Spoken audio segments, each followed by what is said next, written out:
ఎవరూ కంగారు పడాల్సిన అవసరం లేదు. నాకు పెళ్ళయింది.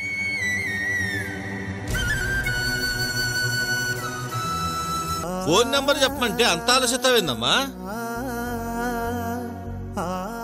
ఫోన్ నంబర్ నా దగ్గర లేదు.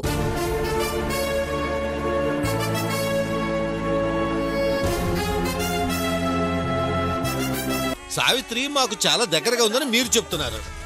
దగ్గరగా ఉన్న వాళ్ళలో ఒక అమ్మాయి మీద నాకు అనుమానంగా ఉంది స్వామి. ఎవర్రో ఆ అమ్మాయి? ఇంకెవరు? స్రవంతి. స్రవంత?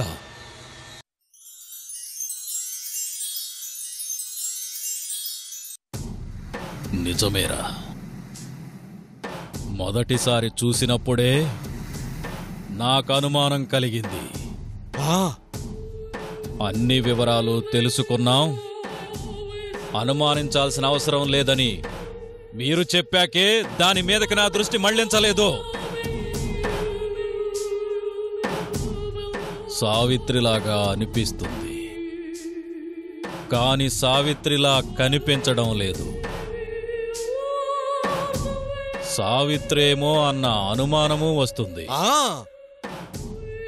ఆధారం లేదు, అంతేగా?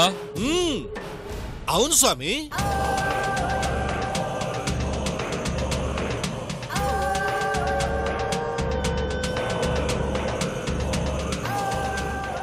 అనుమానం వస్తే వదలకూడదురా. ఒక విషయంలో కాదు, ఇలా ప్రతి విషయంలో అనుమానం వచ్చిందంటే ఆ అనుమానం అంతు చూడకుండా వదలకూడదు. ఎలా స్వామి? తెలుసుకుందామంటే మాటలతో మాయ చేస్తుందిగా. మాటలతో మాయ చేయలేని విధంగా దొరికితే తప్పించుకోలేని విధంగా ఎత్తు వేయాలి.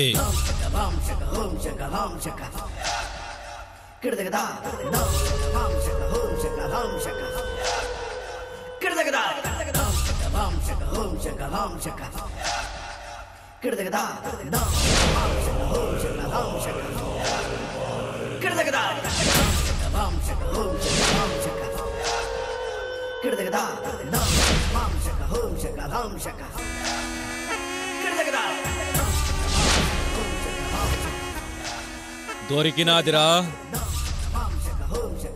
మనిషి మనిషికి భయపడడు, దేవుడికి మాత్రమే భయపడతాడు. ఆ దేవుడినే సాక్ష్యం చేసి పట్టుకోగలిగితే సావిత్రి దొరికిపోతుంది. మీ ఇంటిలో ఉండే శంకు మామూలు శంకు కాదురా. మహాశక్తి సంపన్నుడునైనా నన్నే నిలువరించింది. ఆ శంకుని తాకగలిగే శక్తి ఆ ఇంటి వారసులుగా పూజలో కూర్చోగలిగిన ఆ ముగ్గురికి మాత్రమే ఉంది. ఆ శంకు ద్వారా ప్రయత్నించు. స్రవంత, సావిత్ర తెలిసిపోతుంది. వెళ్ళు. అట్టాగే స్వామి, అట్టాగే. వస్తా స్వామి.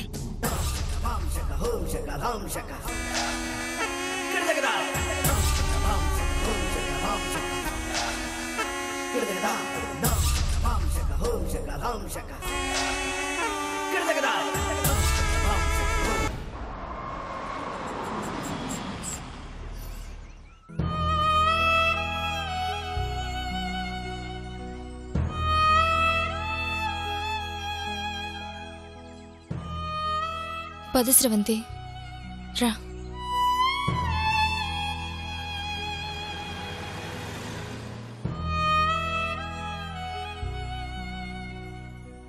కూర్చో స్రవంతి.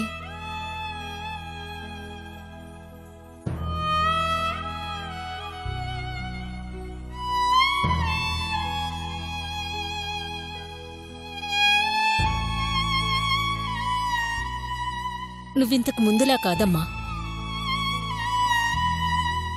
అసలే ఒట్టి మనిషివి కూడా కాదు, జాగ్రత్తగా ఉండాలి. అవును స్రవంతి, డాక్టర్ గారు కూడా నువ్వు బాగా వీక్గా ఉన్నావు, జాగ్రత్తగా చూసుకోవాలని చెప్పారు కదా. డాక్టర్ గారు చెప్పారనే కాదమ్మా, గర్భవతిగా ఉన్నప్పుడు కాస్త జాగ్రత్తగా ఉండాలి. టైంకి తినాలి, పడుకోవాలి. నీకేం కావాలన్న మాతో చెప్పు, మేము ఉన్నాం కదా. బ్లడ్ తక్కువగా ఉందన్నారు కదమ్మా, ఫ్రూట్స్ అవి తెప్పించి పెట్టండి.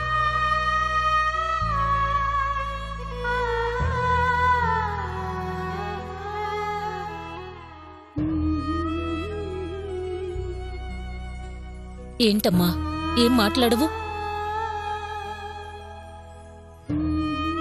సమయానికి నీ వాళ్ళెవరూ దగ్గర్లేరని బాధపడుతున్నావా?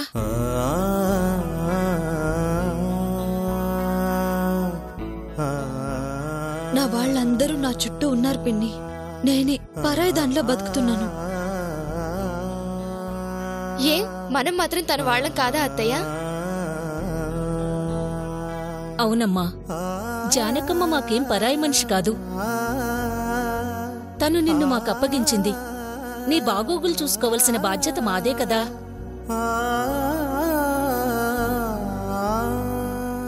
గర్భవతివి కాబట్టి ఎక్కువగా ఏం ఆలోచించకుండా టైంకి తిని పడుకో. డెలివరీ అయ్యే వరకు నీ రీసెర్చ్ పనులు అవి అన్ని పక్కన పెట్టు. అవును స్రవంతి, నువ్వు రీసెర్చ్ అంటూ అటు ఇటు తిరగడం మంచిది కాదు.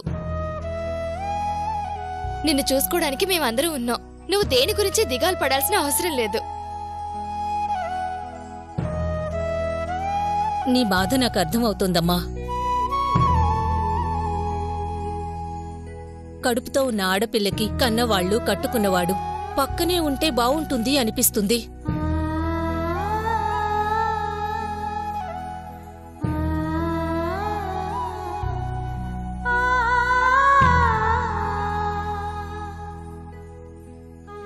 సరే, దేవుడెందుకిలా రాశాడో. సమయానికి వాళ్ళెవరూ నీకు దగ్గరగా లేరు. అది ఎవరూ తీర్చలేని లోటే.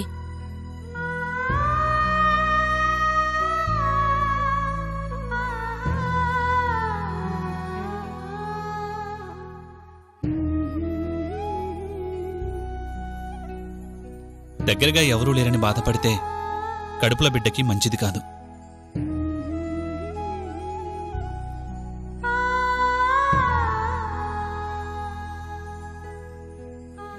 వాళ్ల గురించి బాధపడి కడుపులో ఉన్న బిడ్డని బాధపెట్టకు.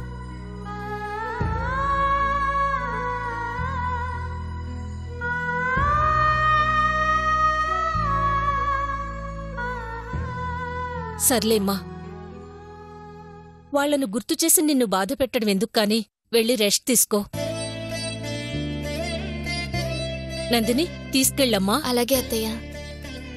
పద స్రవంతి. నందిని, తనకేమైనా కావాలి అంటే అడగడానికి మొహమాట పడుతుందేమో. దగ్గరుండి జాగ్రత్తగా చూసుకోమ్మా. అలాగే అన్నయ్య.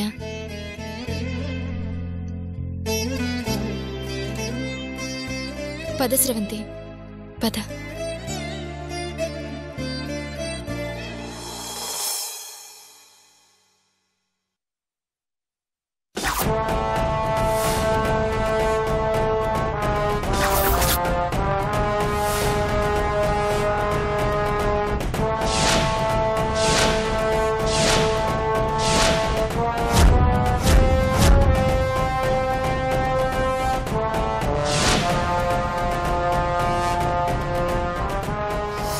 శంకుని తాకగలిగే శక్తి ఆ ఇంటి వారసులుగా పూజలో కూర్చోగలిగిన ఆ ముగ్గురికి మాత్రమే ఉంది.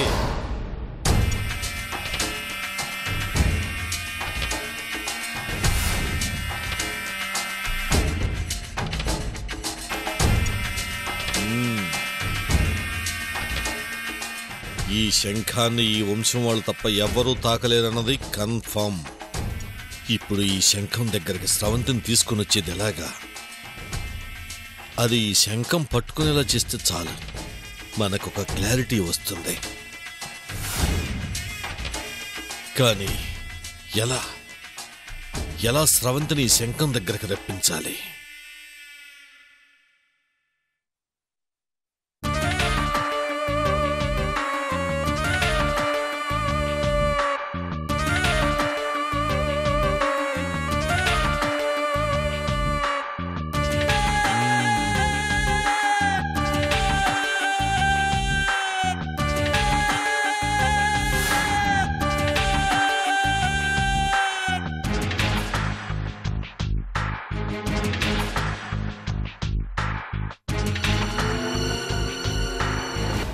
కామాక్షి, ఏంటండి?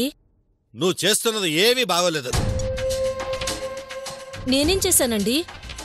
ఏం చేసావో నీకు తెలీదా? అంత పెద్ద తప్పు నేనేం చేశానండి? చేయలేదు, చెయ్యబోతున్నావు.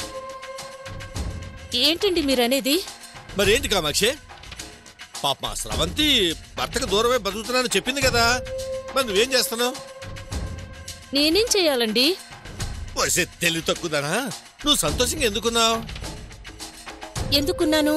నీ భర్త నీ కళ్ళ ముందే తిరుగుతున్నాడు కాబట్టి. అవునండి. ఇప్పుడు పాప మా స్రవంతి కూడా చాలా కష్టాల్లో ఉంది కదా. అవును.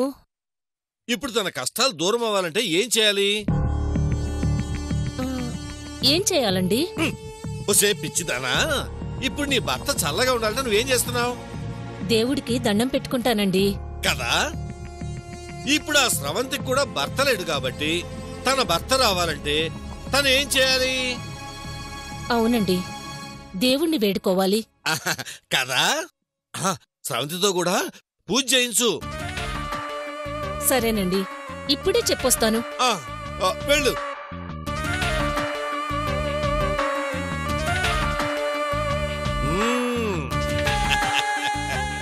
మనం అనుకున్న ప్లాన్ పారింది.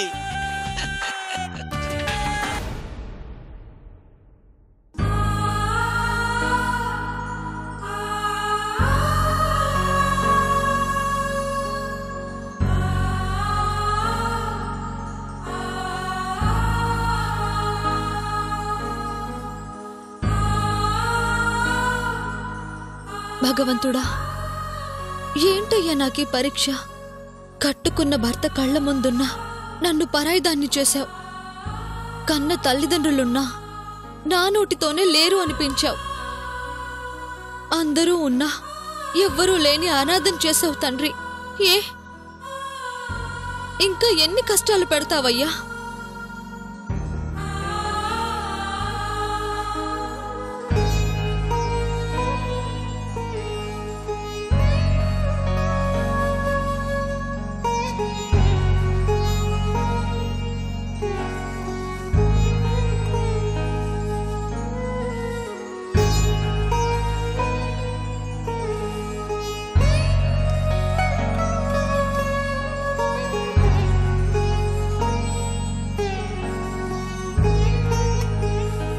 స్రవంతి, బాధపడకు.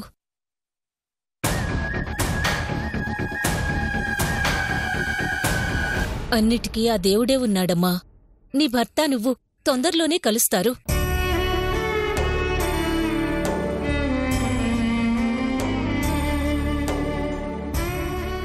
ఆడజన్మంటేనే కష్టాలు, కన్నీళ్లేనమ్మా.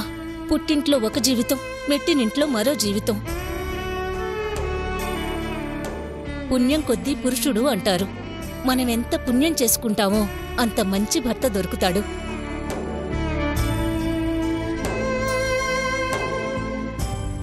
నా నోములు పూజల వల్లే మా ఆయన చల్లగా సంతోషంగా ఉన్నాడు. నేను సంతోషంగా ఉన్నాను.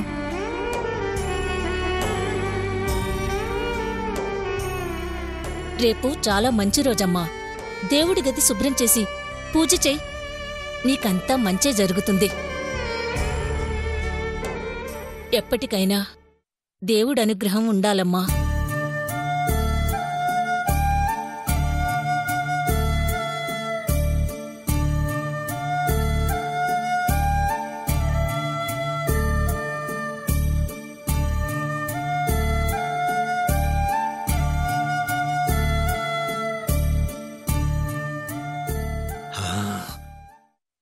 ఇప్పుడేసిన పాచిక రేపు పారబోతుంది.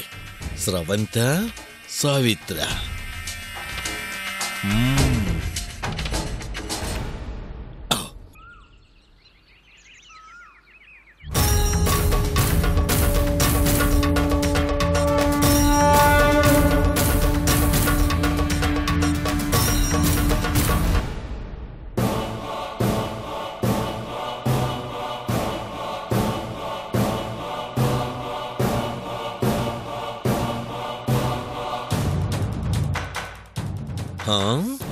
ఈ స్రవంతి ఏంటి ఇంకా పూజ చేయడానికి రావట్లేదు?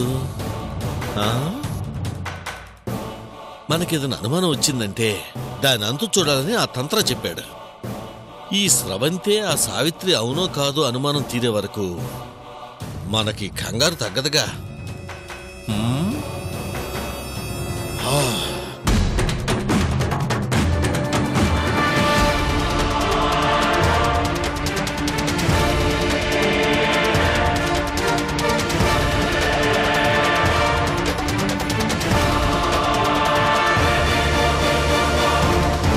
నా అనుమానం తీరే రోజు వచ్చింది.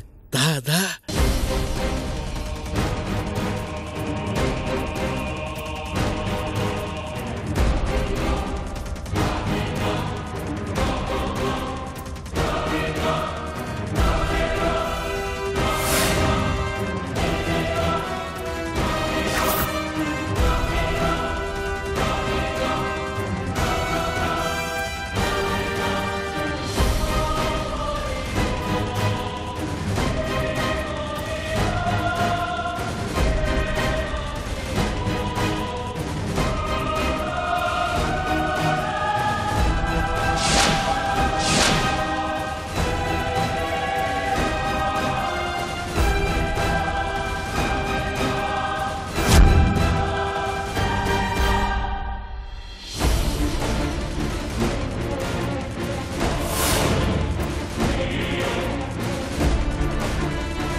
ఆ శంఖాన్ని తప్ప అన్నీ శుభ్రం చేస్తుందే, ఇప్పుడెలా?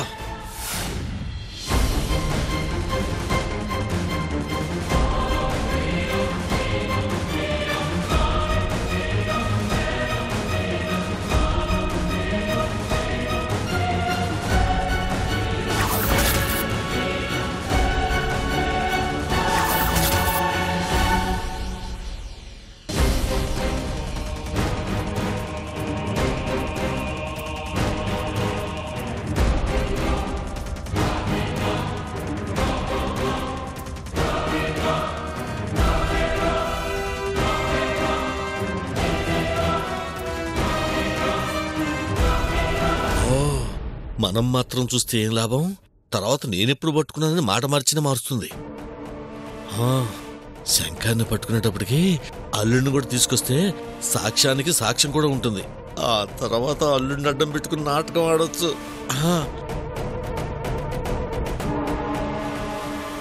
అల్లుడు అల్లుడు ఏంటి మామయ్య?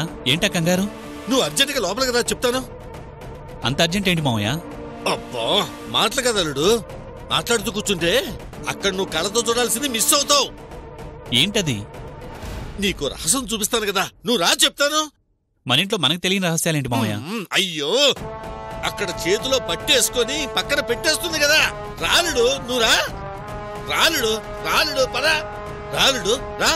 చూడు చూడు, ఇన్ని రోజులు మన దగ్గర దాచిన రహస్యాన్ని, మన కళ్ళెదురుగానే తిరిగిన అబద్ధాన్ని చూడలుడు చూడు.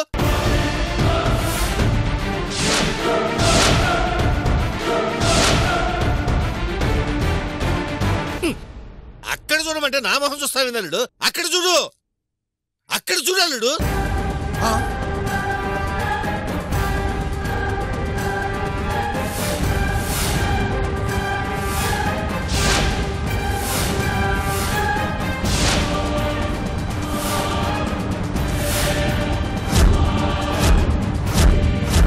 ఏంటి మామయ్య రహస్యం? వాళ్ళు దేవుడి గది శుభ్రం చేయడమా? ఏంటి మామయ్య నువ్వు?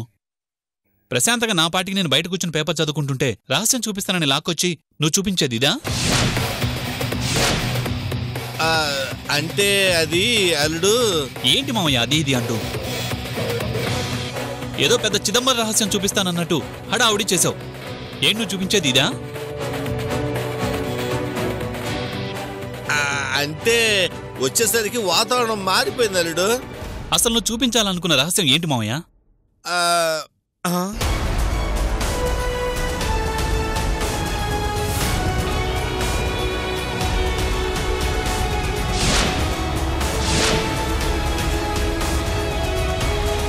చెప్పు మామయ్య, ఏంటా రహస్యం? రహస్యం చూపించాలని అనుకున్నాను గాని రహస్యంగానే ఉండిపోయింది అల్లుడు. ఏమైంది మామయ్య నీకు? ఏదేదో మాట్లాడుతున్నావు.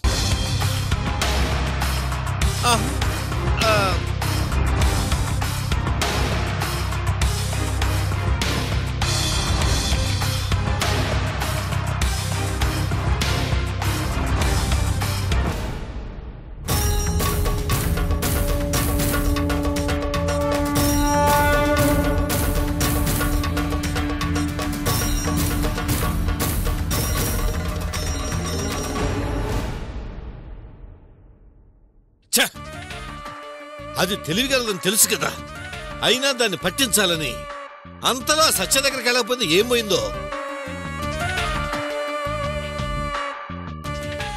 అక్కడే ఉండుంటే ఆ శంఖం పట్టుకుని దొరికిపోయేదేమో.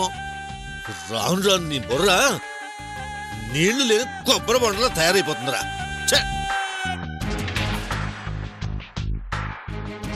తెలివిగా ఇరికించాను, అత్తెలివితేటలకు పోయి దానికి అవకాశం ఇచ్చాను. అట్టా పోయి ఇట్టా వచ్చేసరికి ప్లాన్ మిస్ అయిపోయింది.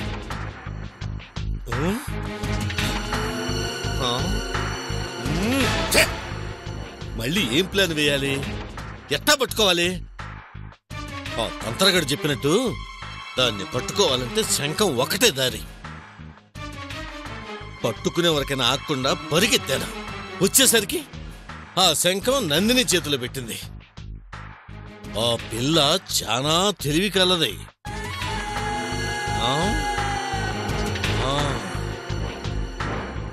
దాన్ని పట్టుకోవాలంటే మనం అంతకన్నా తెలివిగా ఆలోచించాలి. ఎట్టా?